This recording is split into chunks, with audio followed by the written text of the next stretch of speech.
Assalamualaikum warahmatullahi wabarakatuh. Selamat pagi dan salam sejahtera untuk kita semua ya. Bagaimana kabarnya? Baik ya, syukur semuanya dalam keadaan baik ya. Perkenalkan, nama saya Abu Sofyan, Eskom M.Com. Saya dosen Program Studi Teknik Informatika, Fakultas Komputer, Universitas Muhammad Hussein Tamrin. Saya dosen pengampu mata kuliah pemrograman basis data MySQL ya untuk semester 2. Baik ya, sebelum kita memulai belajar untuk praktikum hari ini, marilah kita berdoa menurut ajaran dan kepercayaan masing-masing ya. Berdoa dimulai. Selesai. Oke ya, rekan-rekan mahasiswa dan mahasiswi ya, hari ini kita akan membahas mata kuliah pertemuan ke-6 ya, yaitu merancang skema basis data yang menggunakan MySQL Workbench ya. Jadi hari ini kita akan coba mempraktikkan membuat database dengan cara membuat skema database ya, dengan tools ya, yaitu disebut dengan MySQL Workbench ya. Nah nanti silakan ya, jadi hari ini toolsnya silakan kita gunakan adalah salah satunya database server ya. Terus yang kedua adalah tools MySQL Workbench ya, untuk kita memanage database-nya. Selanjutnya untuk pokok bahasan ya, pokok bahasan kita ini adalah yang pertama di sini akan saya jelaskan ya apa itu skema basis data ya, atau database skema. Yang kedua adalah perbedaannya dengan query seperti apa, lalu keunggulan dari skema database ini ya. Terus fungsi dan kegunaannya, dilanjut nanti kita praktikum membuat database-nya. Oke ya. Nah untuk buku referensi ya, di sini kita menggunakan buku dari Sianipar ya di tahun 2015, yaitu pemrograman database MySQL ya. Terus apa sih yang harus kalian dapat setelah mempelajari di pertemuan ke-6 ini? Ya minimal kalian itu bisa merancang basis data MySQL ke dalam sistem aplikasi yang memiliki antarmuka ya, pengguna dan mendukung kebutuhan pengguna akhir, yaitu masuk ke CPL 4 ya, atau capaian pembelajaran lulusan. Yang kedua, CPMK, yaitu capaian pembelajaran mata kuliah ya, yaitu CPMK yang ketiga, yaitu mahasiswa mampu mengartikulasi SQL dalam pemrograman basis data MySQL ya, yaitu masuk ke CPL 4. Yang ketiga yaitu sub CPMK-nya, yaitu sub CPMK ketiga 1, mahasiswa mampu mengintegrasikan relational model ya, relational key, dan referential integrity serta skema basis data MySQL dengan MySQL Workbench ya. Jadi ini yang harus kalian dapat. Terus bagaimana untuk mendapat capaian ini? Yaitu kalian memiliki indikator, yaitu ketepatan dalam merancang skema basis data menggunakan MySQL Workbench ya. Oke ya, sebelum kita lanjut saya akan coba bertanya ya. Silakan, ada yang mau jawab? Kemukakan pendapat Anda ya, apa yang Anda ketahui dengan skema basis data. Oke, silakan, ada yang mau jawab? Ya, silakan Bilqis. Skema basis data itu tuh maksudnya berfungsi sebagai kerangka kerja untuk tabel, kolom, tipe data, dan batas integritas itu Pak, menurut pemahaman saya. Oke, bener nggak? Bener ya? Oke ya, bener ya. Terima kasih ya, kita beri aplaus dulu buat Bilqis. Jadi membuat database itu ada dua cara ya. Yang pertama kita bisa langsung dengan query ya, atau membuat script ya dari SQL-nya ya.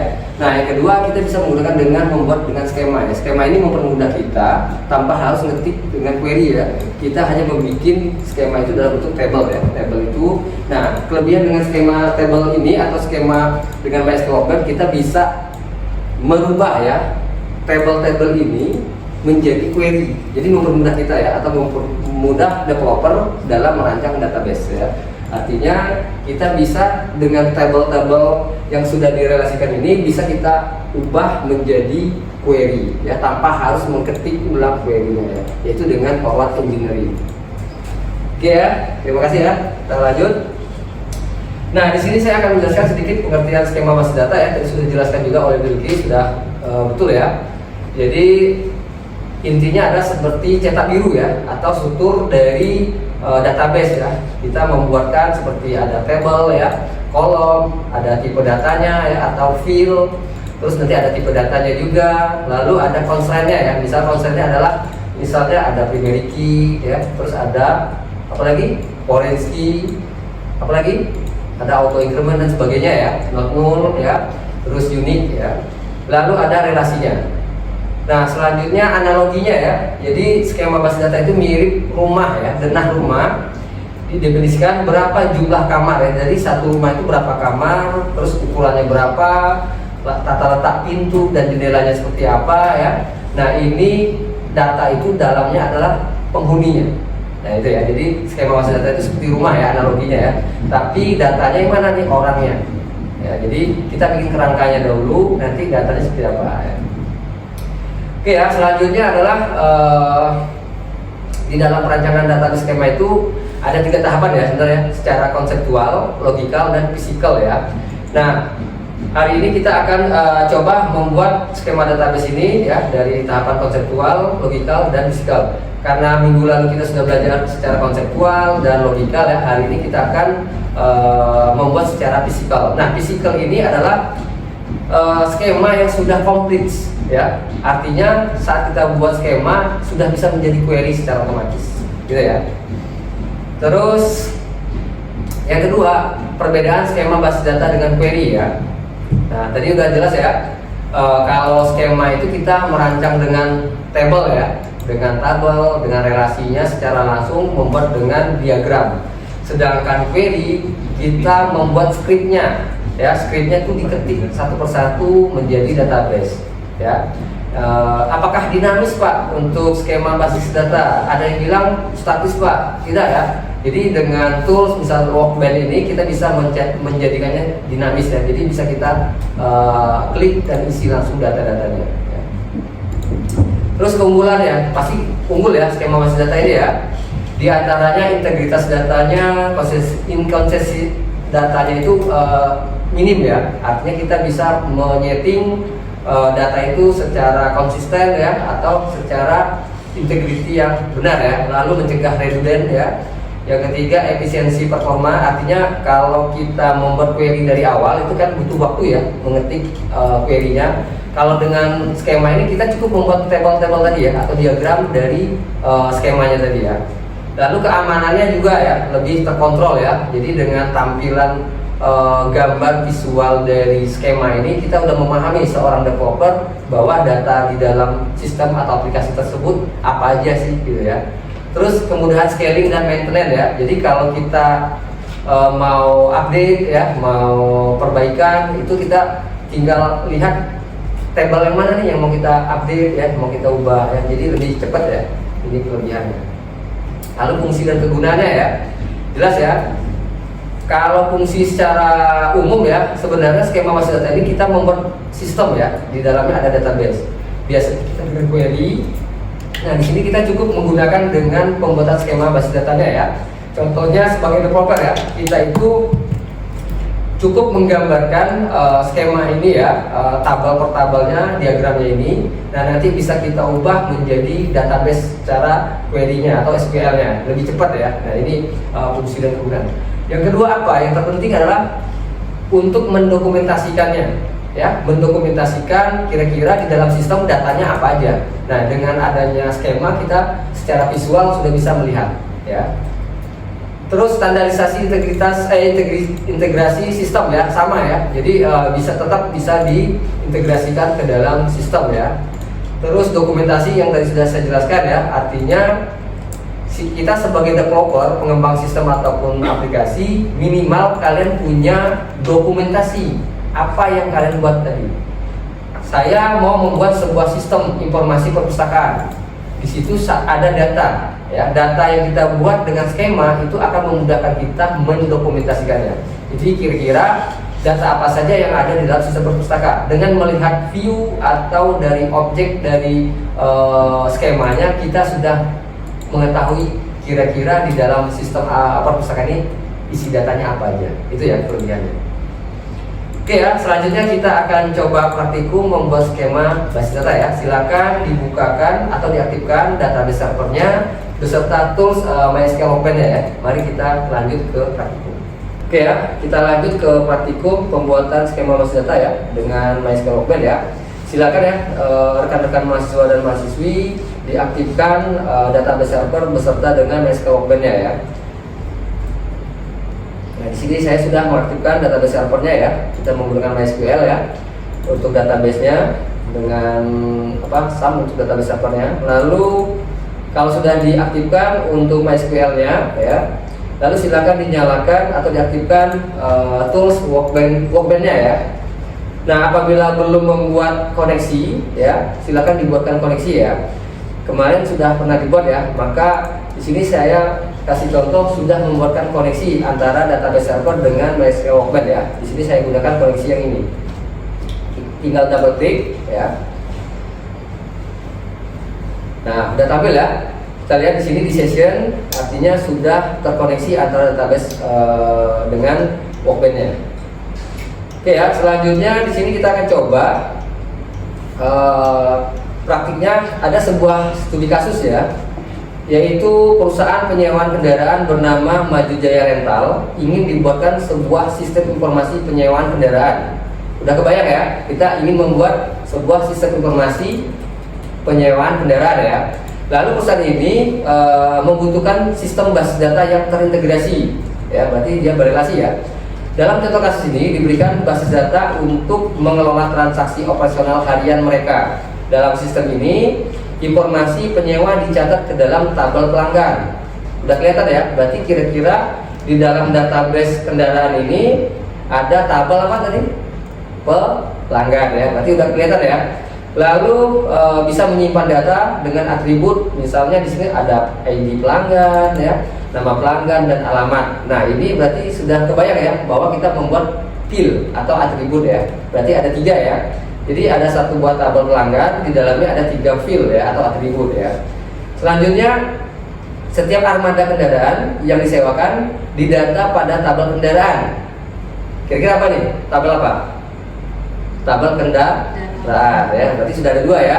Isinya apa aja atributnya? Yaitu ada ID kendaraan, merek ya, dan jenis ya. Berarti ada 3 juga ya fieldnya ya. Selanjutnya, transaksi penyewaan dikelola melalui tabel reservasi. Berarti ada satu lagi ya, namanya tabel reservasi ya.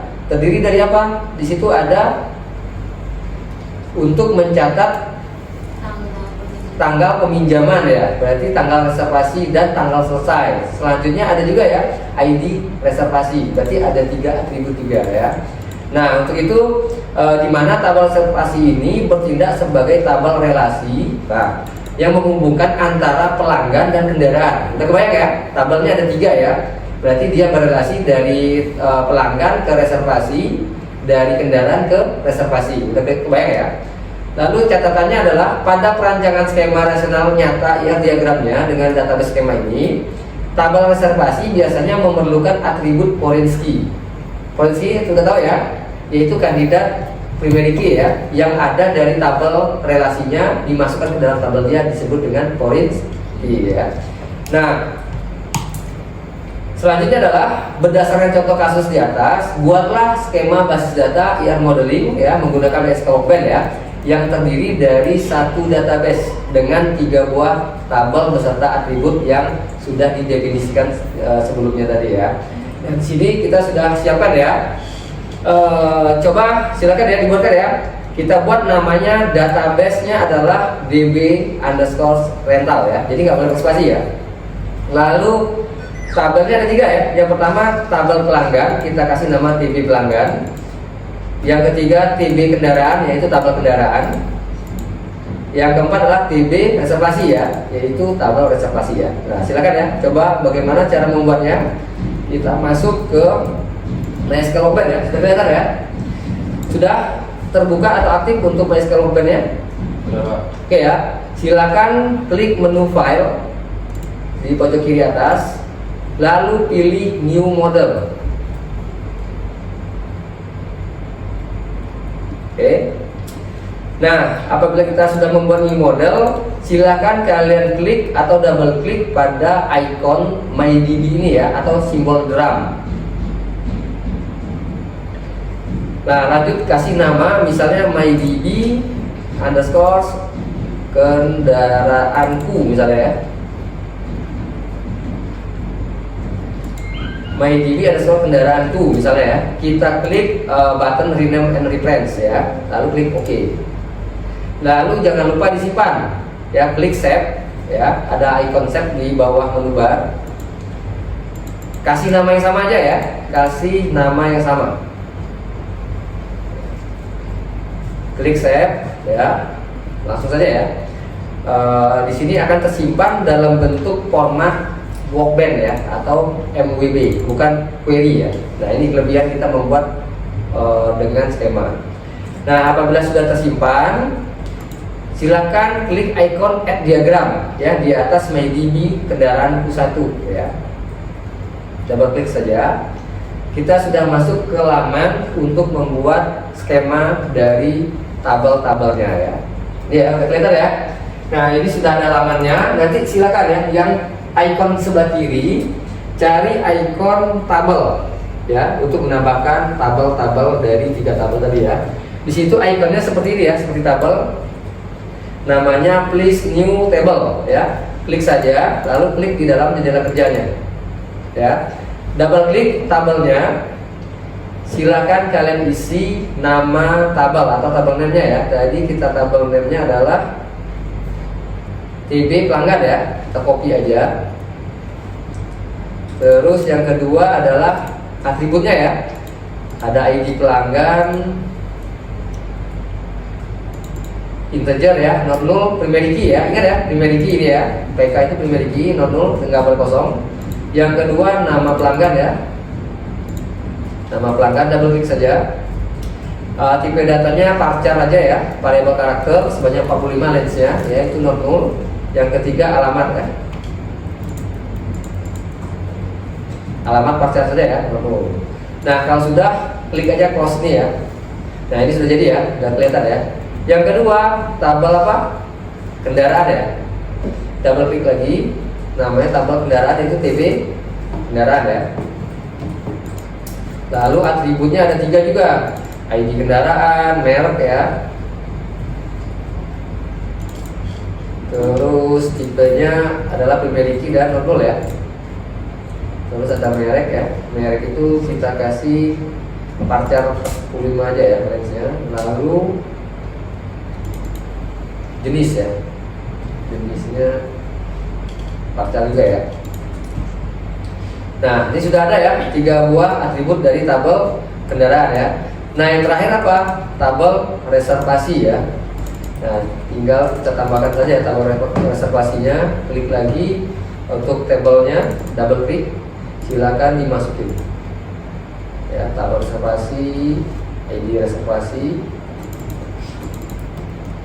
terus primary key juga ya, not null. Terus tanggal reservasi berarti tanggal pemesanan ya. Kita kasih date time aja ya. Terus tanggal selesai ya. Date time juga.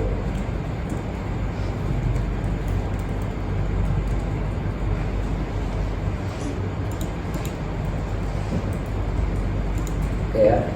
Sudah ada 3 ya atributnya. Terus selanjutnya tadi berdasarkan narasi dari studi kasus tadi ya, tabel pelanggan berelasi ke reservasi ya, kendaraan berelasi ke reservasi. Artinya bisa nggak kira-kira satu pelanggan bisa memesan banyak kendaraan? Bisa aja ya. Artinya berarti one to many ya relasinya, satu ke banyak. Nah silakan di bagian kiri ini ada namanya one to many, one to one ya. Terus ada garis solid, ada garis putus-putus ya. Kita pilih yang garis solid, yaitu yang one to many atau satu ke n, satu ke banyak ya. Silakan diklik ya. Lalu klik tabel reservasinya, lalu klik tabel pelanggan, gitu ya. Yang kedua kita klik lagi one to many-nya, klik tabel reservasi, lalu klik tabel kendaraan. Nah ini udah kelihatan ya. Jadi anotasinya apa nih? Dengan close fit ya, yaitu ceker ayam ya, one to many ya, yang 3 itu banyak ya. Berarti satu orang pelanggan bisa banyak memesan banyak kendaraan, atau bisa juga lebih dari satu juga bisa sebenarnya memesan satu atau lebih banyak kendaraan ya. Tapi di sini kita bikin satu pelanggan bisa memesan banyak kendaraan saja. Nah lalu kalau sudah, bagaimana cara membuat database? Ini udah jadi belum? Belum ya. Artinya dengan skema ini kita bisa sebagai developer maupun yang bukan developer ya, owner memesan nih tadi si pemilik rental kendaraan tadi. Kalau kita suguhkan seperti ini, dia akan memahami dari mana ke mana data apa aja yang ada di sistem, lalu dari mana hubungannya, relasinya kemana. Tapi kalau kita unjukkan dalam bentuk query, pasti pemilik perusahaan tersebut tidak akan memahami ya. Nah inilah kelebihan dari skema basis data. Nah selanjutnya supaya dia menjadi database, bagaimana caranya? Klik menu database ya, lalu pilih forward engineer. Kita forward skema tadi menjadi query atau menjadi SQL ya. Klik saja. Nah ingat ya, koleksi yang sudah kita pilih sudah benar ya. Ini sudah benar, klik next saja. Lalu di sini di pada bagian bawah include harus checklist ya. Lalu bagian tabel diklik semua. Ya, checklist semua. Selanjutnya klik next. Nah di bagian select object ini kita lihat ya, checklistnya ada di export my SQL table ya. Klik show filter, lalu klik aja nih pindahkan ya, klik tanda skip ya, lalu klik next. Nah ini database-nya ya, sudah jadi ya. Nah inilah database, query-nya sudah jadi. Segampang ini ya kita membuat database dengan skema. Paham ya? Jadi bukan seorang programmer juga bisa ya. Lalu kita klik next.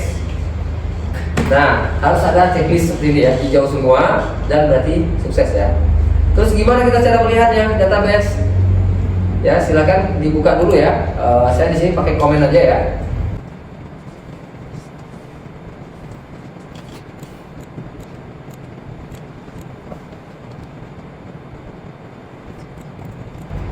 Nah ini sudah masuk ya ke dalam database-nya ya. Jadi sudah terbuka database-nya ya. Kita show database-nya ya.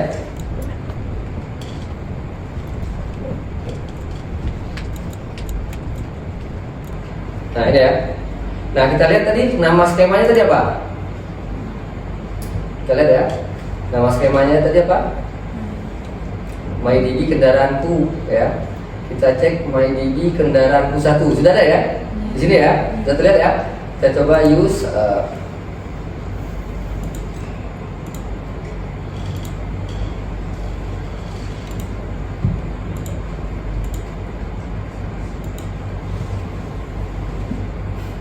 nah sudah ada ya, sudah ada tabel kendaraan, tabel spasi ya, dan sebagainya ya. Jadi sangat gampang ya. Rekan-rekan mahasiswa ya, kita dalam membuat database dengan skema ya. Kalau sebelumnya kita membuat database satu persatu dengan query, ketik scriptnya dan lakukan execute, simpan ya. Nah kalau dengan skema ini kita cukup membuatnya hanya dengan membuat diagram tabelnya tadi ya. Jadi dengan diagram tabel ini kita sudah bisa membuat sebuah database ya. Itu kelebihannya ya. Jadi dengan diagram ini ya, artinya skema ini bisa menampilkan ya objek dari tabel-tabelnya tadi ya secara dalam bentuk tabel. Jadi kalau saya orang awam melihat data apa aja yang ada di dalam sistem, nah ini sudah kelihatan ya. Jadi tidak ada dalam bentuk query-nya ya. Nih. Ya, jadi untuk orang awam pun sudah bisa kita melihatnya. Kira-kira ada atribut apa saja di dalam sistemnya ya, terus tipe datanya dan sebagainya. Nah ini masuk ke dalam physical physical data model ya. Jadi tahapan terakhir kita dalam merancang sebuah database ya. Yang pertama itu secara logikal ya, konseptual, yang kedua logikal. Nah kalau konseptual kan kita kayak tadi ya, kita analisa dulu ya. Nah seperti ini. Ini adalah masuk ke tahapan konseptual ya. Kita bisa membuat sebuah narasi dulu. Lalu selanjutnya adalah dengan logikal. Kalau logikal itu sudah masuk ke sini. Buat tabel-tabelnya dulu ya. Atau kemarin kita membuat sebagai diagram, seperti diagram apa? Diagram flowchart ya. Yang ada kalau tabel itu gambarnya persegi panjang ya. Lalu atribut itu seperti opal gitu ya relasinya. Nah, terus ada garisnya berelasi ke tabel yang berikutnya, itu disebut dengan logikal. Tapi belum mendefinisikan secara nyata ya. Selanjutnya baru ke tahapan konseptual. Nah, konseptual tahapan ke physical ya. Physical itu kita sudah membuat tabel-tabelnya, memasukkan atributnya dan tipe datanya. Lalu bisa kita forward menjadi database-nya langsung atau kita buat query-nya. Oke, ini sudah ada yang berhasil. Coba saya cek dahulu. Oke ya, jalan ya. Satu, gampang ya. Jokis, oke, itu query ya. Oke.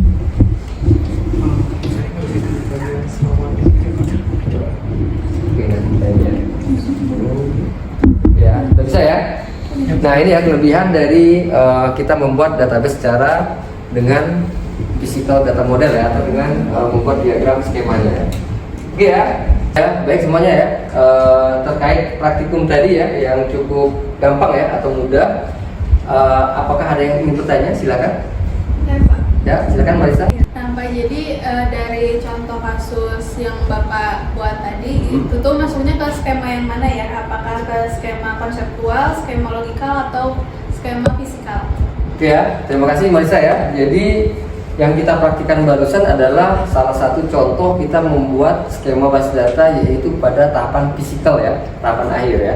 Yang pertama ada konseptual, kita menggambarkan, mendefinisikan dulu kita mau membuat data apa sih, sistem apa. Yang kedua dengan logikal itu kita gambarkan ya dengan diagram ya, seperti flowchart ya. Kalau untuk table itu simbolnya adalah persegi panjang ya. Kalau relasi garis ya, lalu untuk atribut nanti ada seperti opal ya. Nah itu hanya dalam bentuk gambar ya, untuk ke logikal. Kalau yang tadi adalah tahapan ke fisikal ya. Jadi skema fisikal ini lebih kompleks ya, yaitu sudah bisa kita buat menjadi database. Nah inilah kelebihannya ya. Oke ya, paham ya? Jadi ini tahapan terakhir ya. Jadi tahapan ada 3 ya untuk membuat skema database itu. Oke, terima kasih ya, Bisnis. Baik, ada lagi yang ingin bertanya? Oke, silakan Dani. Pertanyaannya sih simpel aja sih Pak, basic. Pertanyaan saya, mengapa kita merancang database pakai skema? Oke ya, terima kasih Dani ya. Pertanyaan sangat bagus ya. Mengapa kita memilih dengan skema database ya, dalam database ya? Nah sebenarnya ya, para developer ya dalam membuat sistem, dalam membuat database-nya itu nggak langsung query ya. Jadi dia membuat dengan skema dulu. Apa fungsinya? Supaya kita bisa mendokumentasikan tahapan-tahapan perancangan sistemnya. Jadi dengan kita mendokumentasikan ini lebih mudah kita developer atau pengembang aplikasi atau sistem ini untuk melihat ya batas mana sampai di mana kita merancang sistem tersebut. Dengan adanya objek dari skema ini ya, kita bisa melihat atau developer bisa, pengembang itu bisa melihat ya data-data yang ada di sistem. Nah kelebihan dengan skema basis data tadi ya sudah kita sebutkan juga tadi ya, bahwa bukan hanya mendokumentasikan saja, tapi dengan dokumentasi bisa langsung menjadi sebuah database ya, atau forward engineer akan berubah menjadi query. Itu ya kelebihannya. Jadi nggak banyak orang yang paham dengan skema database, biasa langsung query atau dengan PHP admin ya, sama aja sebenarnya ya. Tapi dengan skema database ini bisa menambahkan dokumentasinya.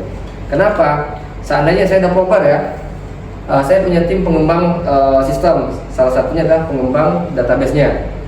Baru jalan separoh, dia udah mundurin diri nih, dokumentasinya nggak ada, berarti saya harus ngulang dari awal gitu ya. Kalau ada dokumentasi, saya menambahkan resource baru, cukup menyambung pekerjaan yang sudah ada tadi. Itu ya kelebihan kita membuat dengan skema database. Oke ya, terima kasih. Oke, cukup ya. Oke ya, sebelum kita akhiri ya pertemuan ke-6 ini ya, saya akan menyimpulkan ya dari apa yang sudah kita pelajari ya. Intinya adalah dengan kita merancang database dengan skema ya, itu memudahkan kita dalam membuat sistem ya secara keseluruhan ya. Dengan adanya dokumentasi, kita bisa menyimpan ya sebuah data tersebut, lalu kita panggil lagi dan kita buat kembali ya, salah satunya dengan skema database ya. Terus kita juga bisa apa sih kelebihan dari skema basis data ini, yaitu dengan SQL Open ini kita bisa ya membuat modelnya ya, membuat modelnya secara langsung ya, dan bisa langsung kita ubah menjadi sebuah query atau query database ya. Jadi sangat mudah ya. Nah inilah kelebihan kita merancang database dengan skema database. Nah salah satu tools yang sangat powerful yaitu kita menggunakan MySQL Workbench. Oke ya, cukup ya. Demikian ya untuk pertemuan hari ini. Semoga bermanfaat buat kita semua ya, ilmu yang kita pelajari hari ini. Semoga bisa dipahami ya. Demikian, apabila ada kekurangan saya mohon maaf ya, saya akhiri. Wassalamualaikum warahmatullahi wabarakatuh. Sampai ketemu lagi minggu depan ya. Waalaikumsalam warahmatullahi wabarakatuh. Terima kasih Pak. Oke ya semua ya, terima kasih ya.